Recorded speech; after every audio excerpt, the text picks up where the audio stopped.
This is the Fantasy Sports Boss coming to you on a Wednesday afternoon. Wanted to talk about Cordarelle Patterson, the Atlanta Falcons hybrid running back wide receiver, and why he is a major sell for this week leading into week 2. So Cordarelle Patterson, one of the stars of week 1, 22 carries for 120 yards and 1 touchdown.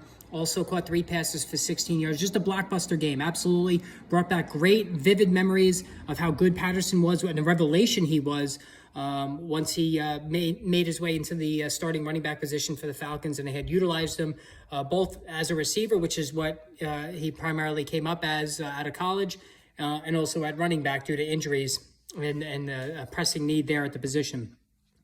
But coming into the season, Patterson's ADP had sunk quite low to the late middle rounds, with the thought that since Damian Williams had been brought aboard and since the Falcons used a draft pick on the BYU power back Tyler Allgeier, that Patterson would be his workload would decrease by a decent margin. This was even reinforced by the coaching staff, who talked about how Patterson last December completely wore down to the point that he was almost useless in fantasy football purposes the last month of the season. The numbers cratered, wasn't impressive at all. The height of Patterson came in late September to, I would say, early to mid-November, and then things really took a turn for the worse as the hits piled up. The efficiency dropped sharply, and like I said, Patterson wasn't even worth using towards the end of the season.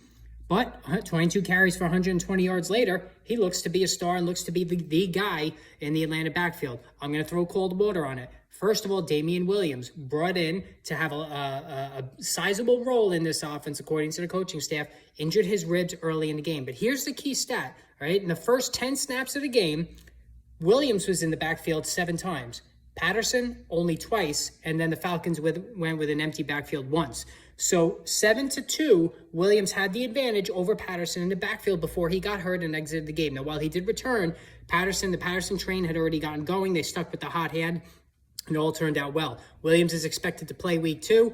And again, the coaching staff is very cognizant of not wanting to wear down Patterson, who's one of the key weapons on this offense that's devoid of decent weapons besides Kyle Pitts and the rookie Drake London, who's still learning the game himself.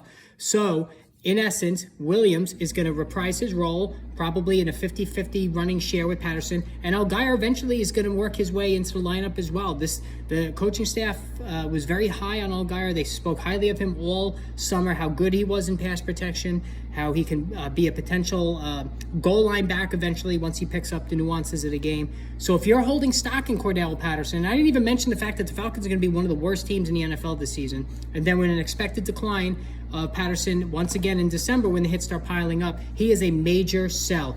This might be the best performance of the season from Patterson right out of the gate. It may just go all downhill from here.